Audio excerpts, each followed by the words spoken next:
हाँ जी दोस्तों, कैसे हो आप सभी लोग। आई होप आप लोग सभी ठीक होंगे। तो मैं आपको मेरे चैनल पे आप सभी लोगों का बहुत बहुत हार्दिक अभिनंदन है।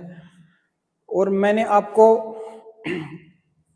न्यूटन्स लॉ मोशंस के जो पिछली क्लास है उसमें आपको मैं बेसिक जानकारी वगैरह दे दिया था कि न्यूटन्स के लॉ, फर्स्ट लॉ क्या बताता है, सेकंड लॉ क्या बताता है, थर्ड लॉ क्या बताता है, फोर्स के बारे में बता दिया था, ग्रेविटेशनल फोर्स क्या होता है, नॉर्मल फोर्स क्या होता है। अब इसके बाद में हम आते हैं पुलिंग सिस्टम पे। फोर्स और टेंशन कैसे काम करते हैं, कैसे काम नहीं करते हैं। तो आपको पुलिंग सिस्टम कहीं भी दिखने को मिल जाए तो आपको हमेशा तीन बातें हमेशा ध्यान में रखनी है। वो कौन सी है कि जो जो पुली है वो हमेशा क्या होगी, मासलेस होगी। और सेकंड बात, फ्रिक्शन जीरो होगा कि जो पुलिंग में जो पुलिंग पुली और रस्सी के बीच में जो फ्रिक्शन होगा वो कितना होगा, जीरो होगा।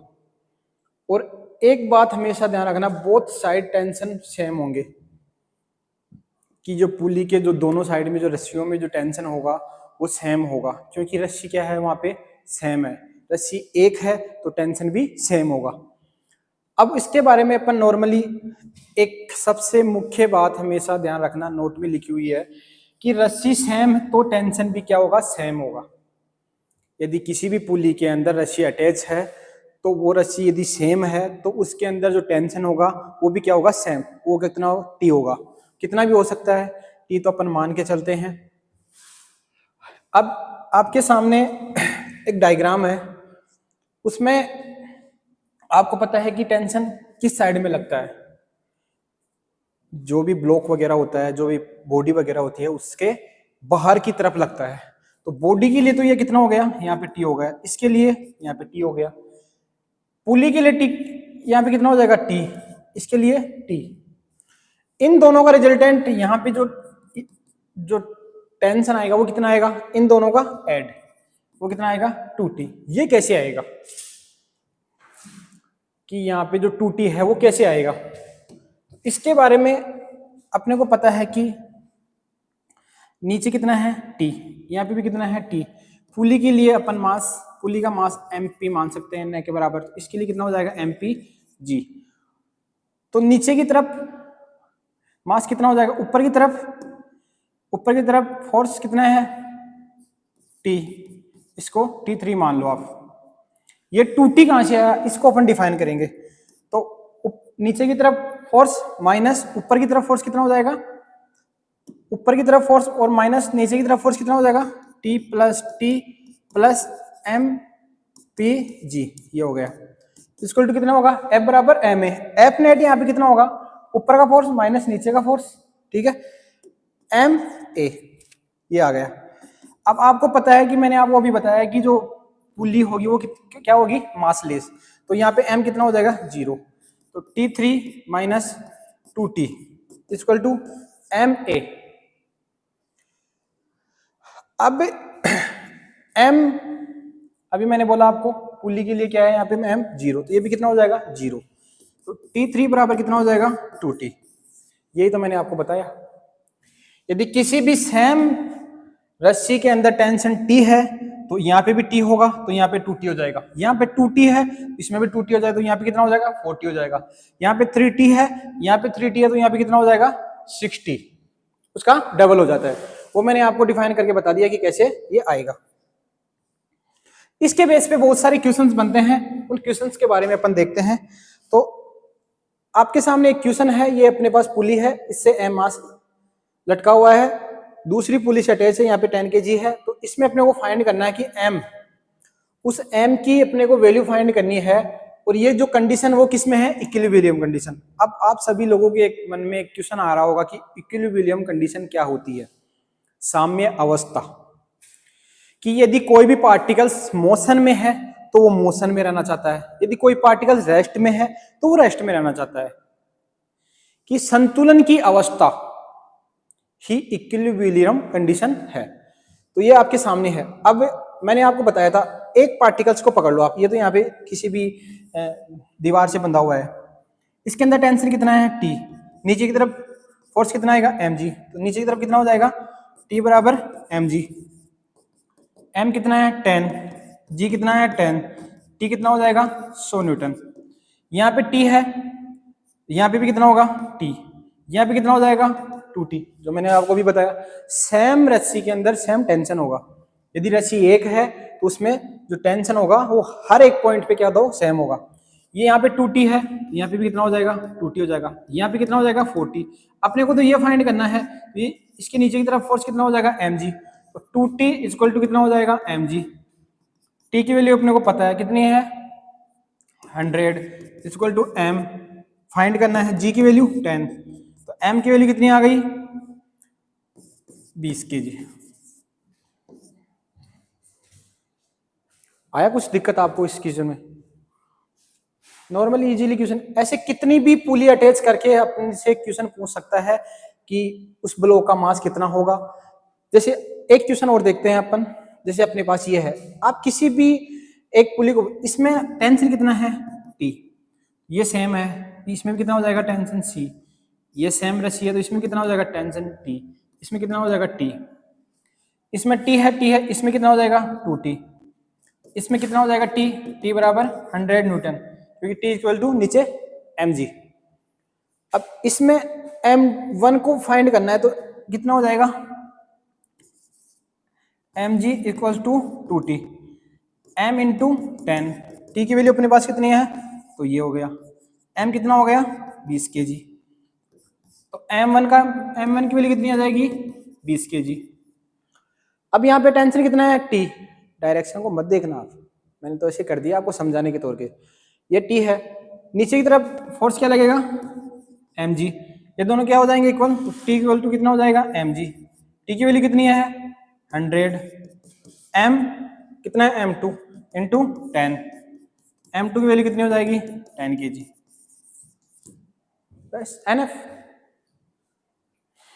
ऐसे कितनी ही भी पुली आपके सामने ऐड करके पूछ सकता है, आप जो मैंने आपको जो फंडा बताया उस फंडे पे आपको काम करना है, इसके अलावा आपको कुछ भी नहीं करना है। यदि ऐसे क्वेश्चन आ जाएंगे तो आप कर लोगे, आई थिंक आप कर लोगे। तो आगे चलता हूं मैं। अब जैसे अपने पास प्लेन के कोई भी क्वेश्चन वगैरह आ जाए कि एक प्लेन में m मास है, पुली से अटैच है, मैंने आपको अभी क्या बताया, एक पॉइंट को पकड़ लो आप, उसमें टेंशन कितना आ जाएगा T, नीचे की तरफ कितना है फोर्स mg, तो T बराबर कितना हो जाएगा mg, तो T बराबर m इंटू कितना है, m की वैल्यू कितनी है 10 इंटू g की वैल्यू 10, तो T बराबर कितना हो जाएगा 100 न्यूटन।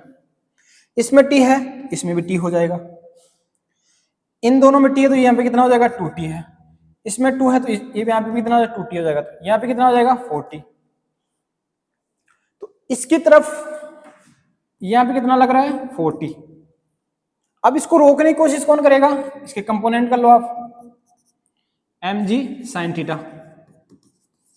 तो 4T के इक्वल कितना हो जाएगा mg sin theta, 4T equal to mg sin theta. आपके पास T की वैल्यू है कितनी है 100, m की वैल्यू अपने को फाइंड करनी है g 10, sin 30 डिग्री की वैल्यू अपने दे रखी है, m ने यहाँ की, m की वैल्यू यहाँ अपन फाइंड कर सकते हैं। तो आई थिंक आपको इसमें कोई प्रॉब्लम नहीं आएगी, आपके सामने कैसे भी क्वेश्चंस वगैरह आ जाए आप तो इसी मेथड से आप इसको सोल्व कर सकते हो, इजीली सोल्व हो जाएगा, इसमें इतना ज्यादा है नहीं। मैंने आपको बता दिया कि एक पॉइंट को पकड़ लो, जिस ब्लॉक का आपके सामने मास दिया हो वहां से टेंशन निकालते निकालते, जैसे यहाँ पे टेंशन कितना है T है, तो ये जो सेम है यहाँ पे भी टेंशन कितना हो जाएगा T, यहाँ पे कितना हो जाएगा 2T, जो मैंने आपको अभी थोड़ी देर पहले एक्सप्लेन किया था। इसमें 2 है तो इसमें 2T है तो इसमें भी 2T, तो यहाँ पे कितना हो जाएगा 40, यहाँ पे कितना हो जाएगा 40, तो 40 को रोकने की कोशिश कौन करे mg, तो 40 के इक्वल कितना हो जाएगा mg sin थीटा। तो आप वैल्यू रखिए, m की वैल्यू फाइंड कर सकते हो। अब आगे चलते हैं, आगे अपन चलते हैं एप्लीकेशंस F बराबर ma की, F बराबर ma का यूज एप्लीकेशंस में अपन यूज कहाँ कहाँ करते हैं। तो आपको पता है कि कोई भी ब्लॉक है उसका मास m है, इसके ऊपर F1 इस साइड में लग रहा है, F2 इस साइड में लग रहा है, ठीक है। तो F नेट क्या होगा, किसी भी वस्तु को धकेलने वाला फोर्स माइनस रोकने वाला फोर्स इक्वल टू ma हो जाएगा। तो धकेल कौन रहा है ma, रोक कौन रहा है F2, तो F1 माइनस F2 बराबर कितना हो जाएगा, ma हो जाएगा। जैसे इसमें देख लो आप, ऊपर की तरफ कितना है T, तो ऊपर वाला फोर्स T माइनस नीचे ग्रेविटेशनल फोर्स को रोकने की कोशिश करेगा, तो वो कितना, कौन रोकेगा इसको, mg इक्वल टू कितना हो जाएगा, mv, है ना। ऐसे किसी भी क्वेश्चन, अब इसमें देख लो आप, इसमें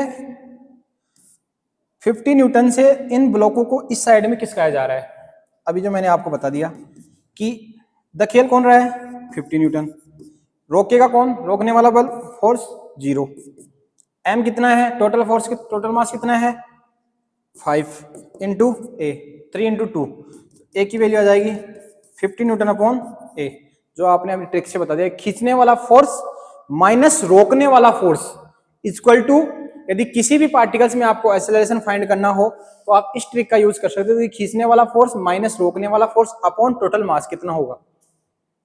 इस मेथड से आप इसको इजीली सोल्व कर सकते हो। इसमें यदि आपको कोई भी प्रॉब्लम हो तो आप मेरे से पूछ सकते हो। आपको कुछ भी नहीं करना है, पार्टिकल्स को देख लो उसमें कितना मास है। यदि अभी इसमें देखो, इसको खींचने वाला फोर्स कितना है 50 न्यूटन, इसको रोकने वाला फोर्स कितना है 0 है, नहीं होगा, तो आप इसको एक्सेलरेशन फाइंड कर सकते हो ऐसे।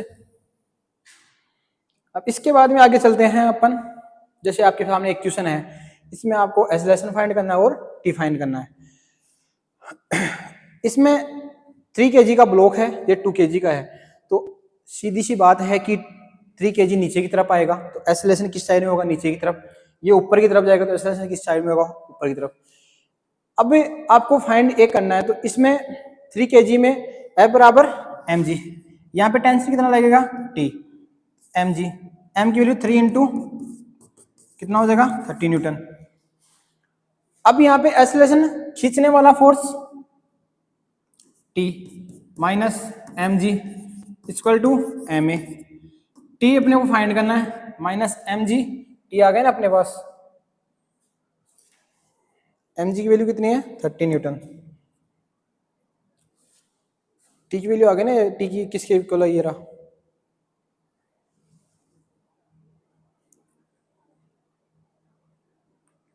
T तनाव लगेगा नीचे की तरह mg होगा, तो T minus mg equal to ma, तो T की वैल्यू अपने को पता है कितनी हो जाएगी, T की वैल्यू 3 इंटू 10, तो 3 माइनस 30 कितना हो जाएगा 30 इक्वल टू m कितना है 3 इंटू ए, तो 30 इक्वल टू ये कितना है m कितना 3 इंटू ए आ जाएगा t माइनस 30 अपॉन 3। अब मेरे पास t की वैल्यू पता नहीं है, एक की वैल्यू तो आ गई, अब t की वैल्यू ऐसे अपन फाइंड कर लेंगे, t यहाँ पे है, इसको तनाव यहाँ पे क्या होगा t होगा, नीचे की तरफ कितना लगेगा mg होगा, इसमें कितना आ जाएगा t इक्वल टू mg, तो t कितना हो जाएगा वहां पे 20 न्यूटन, t की वैल्यू रख दो आप 20 माइनस 30 अपॉन 3, आप ऐसे ए फाइंड कर सकते हो। आई थिंक आपको इसमें कोई प्रॉब्लम नहीं हुई होगी, यदि इसमें आपको कोई भी प्रॉब्लम हो तो आप मेरे से पूछ सकते हो। आ गया समझ में आपको? तो अभी मैंने आपको जो अभी बताया कि इस मेथड पे आपको काम करना है, खींचने वाला फोर्स माइनस रोकने वाला फोर्स अपॉन टोटल फोर्स, ठीक है, ये अपन टी और ए फाइंड कर लिया। इसके बाद में आपके पास कोई प्लेन वाला क्वेश्चन वगैरह दे रखे तो आपको पता है कि इसका एक्सेलरेशन किस साइड में नीचे है, क्योंकि इसका वेट ज्यादा है, इसका एक्सेलरेशन कितना आ जाएगा इसमें, यहाँ पे टी ये लग जाएगा, ठीक है। तो अभी मैंने बताया अब खींचने वाला फोर्स कितना है 20/200, ठीक है। रोकने वाला तो इसको रोकेगा कौन, mg sin थीटा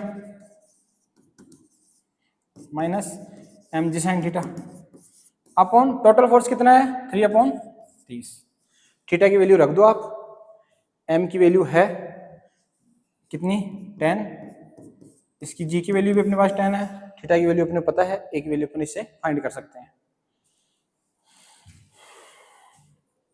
तो आई थिंक आपको समझ में आ गया होगा। आगे चलते हैं अपन। इसमें कोई भी प्रॉब्लम हो, अभी मैंने आपको बताया कि यदि एक्सीलरेशन फाइंड करना हो आपको, तो खींचने वाला फोर्स कौन कितना होगा नीचे की तरफ, 20 इंटू 10, टी बराबर mg, ये कितना हो जाएगा 200, माइनस रोकने वाला फोर्स कितना है mg sin थीटा, क्योंकि इस ब्लॉक को रोकेगा तो पिछली साइड में ना इसके अपन कंपोनेंट करेंगे, ये रहा कंपोनेंट, इसके कंपोनेंट करेंगे अपन, तो ये इसको mg sin थीटा से इसको रोकने की कोशिश करेगा, तो minus mg sin theta upon 30।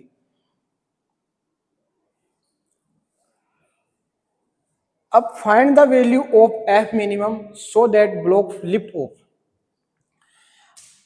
इसमें यह क्वेश्चन आपको पूछ रहा है कि एफ की अपन क्या वैल्यू रखे मिनिमम कि हम उस ब्लॉक को लिफ्ट को उठा सके, उस ब्लॉक को अपन उठा सके, उसकी अपन क्या वैल्यू रखी ऐसी।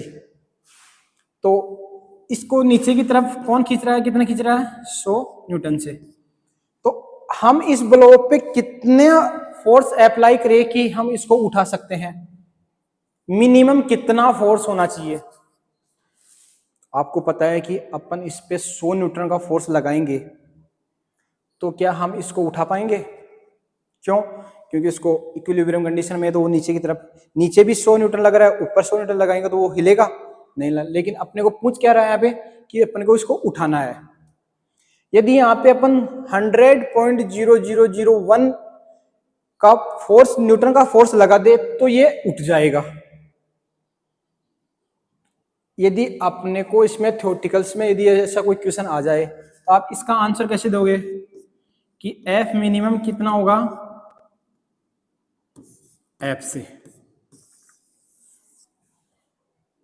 एफ मिनिमम होगा एफ से जस्ट थोड़ा ज्यादा, ना बराबर होगा ना कम होगा, या आप मान लो कि एफ मिनिमम होगा 100 न्यूटन से ज्यादा, तभी आप इस ब्लॉक को उठा सकते हो।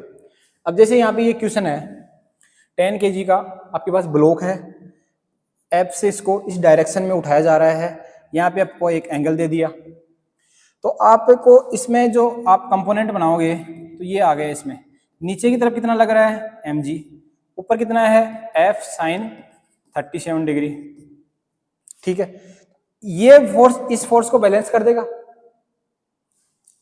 भाई, mg equal to f sin 37।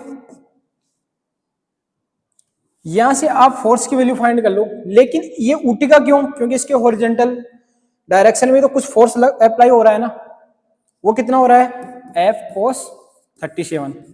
आप यहां से f की वैल्यू फाइंड कर लो, यहां पे रख दो, तो इसमें जो वैल्यू आएगी उसके उस फोर्स पे अपन इस ब्लॉक को उठा सकते हैं।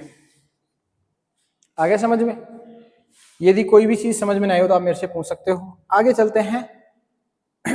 जैसे आपके पास एक बंदर वाला क्वेश्चन आ जाए कि कोई भी रस्सी है जो पुली से अटैच है, यहाँ पे एक ब्लॉक है 10 kg का, यहाँ पे बंदर लटक रहा है, इसका मास है 5 kg और ये ऊपर की तरफ चढ़ने की कोशिश कर रहा है, तो यहाँ पे पूछ रहा है कि आपको मंकी का जो एक्सीलरेशन है वो फाइंड करना है अपने को। तो आपको पता है कि मंकी का जो ऊपर की तरफ रस्सी को पकड़ा तो यहाँ पे तनाव कितना है टी है, नीचे कितना लग रहा है mg, ठीक है, तो T minus mg equal to ma। आ गया समझ में। आपको फाइंड कितना करना है, यहाँ पे a फाइंड करना है, यहां से आप टेंशन फाइंड कर लो, कितना हो जाएगा T 100 न्यूटन हो जाएगा। मैंने आपको अभी बताया था एक्सीलरेशन फाइंड करने वाला, खींचने वाला अभी मैंने आपको बताया था, क्या बताया था आपको, एक मिनट, अभी ट्रिक बताई थी ना आपको मैंने, ये रहा कि खींचने वाला फोर्स माइनस रोकने वाला फोर्स, वो कितना हो जाएगा, एक मिनट, ये रहा, इसको रोक कौन रहा है, खींच कौन रहा है, बंदर रस्सी को, तो इसके ऊपर टेंशन कितना जाएगा T माइनस mg, T की वैल्यू कितनी है, यहाँ पे रोक कौन रहा है mg, T इसको खींच रहा है, रो कौन रहा है, mg बराबर ma। टी की वैल्यू यहां से फाइंड कर लेंगे, कितना आ जाएगा 100, तो 100 माइनस mg, बंदर का मास कितना है 5 इंटू 10 m, टोटल मास कितना है, टोटल मास कितना है, बंदर का मास कितना है 5 इंटू ए। आ गया, कैलकुलेशन आ गया, कितना इजी है। तो ऐसे क्वेश्चन आपके एग्जाम में आएंगे तो आप कर लोगे इनको। तो आगे चलते हैं अपन स्प्रिंग पे।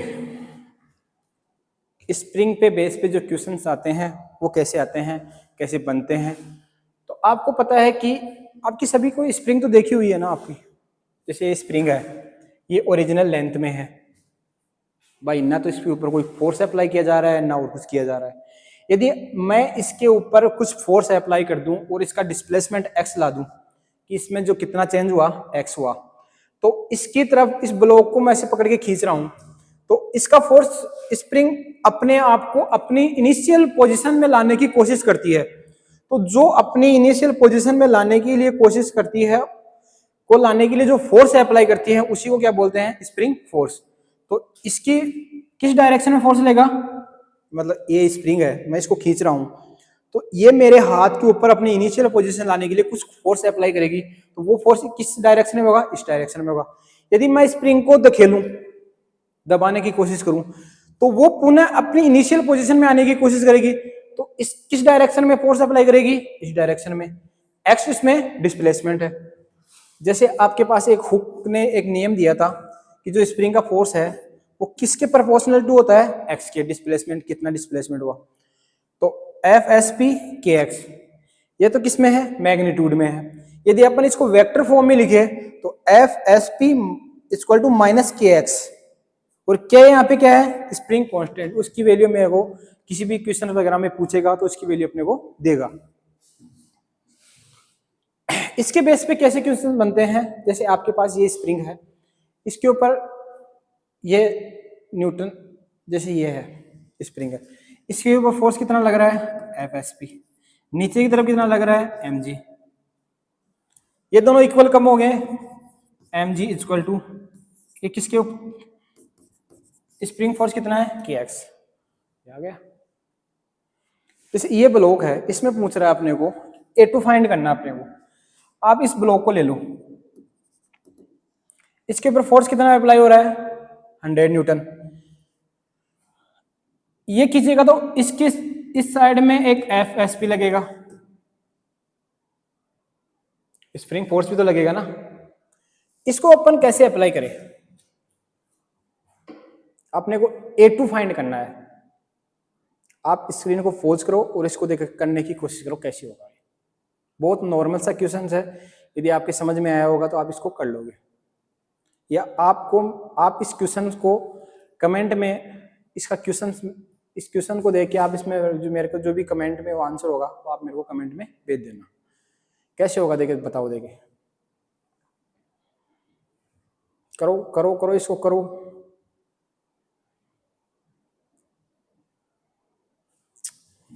जैसे आपके पास है खींचने वाला फोर्स कितना है, 100 न्यूटन, माइनस रोकने वाला फोर्स कितना है, F S P equal to mass कितना है 3 kg, ए कितना है 10 kg। तो ये हो जाएगा एफ एस पी कितना हो जाएगा 70, कि जो स्प्रिंग ने जो फोर्स लगाया वो कितना हो जाएगा 70। अब इसको भूल जाओ आप, अब ये 2 kg है, ठीक है। अब खींचने वाला फोर्स कितना हो जाएगा, खींचने वाला फोर्स F। अब आप ऐसे ही फाइंड कर लो कितना हो जाएगा 70।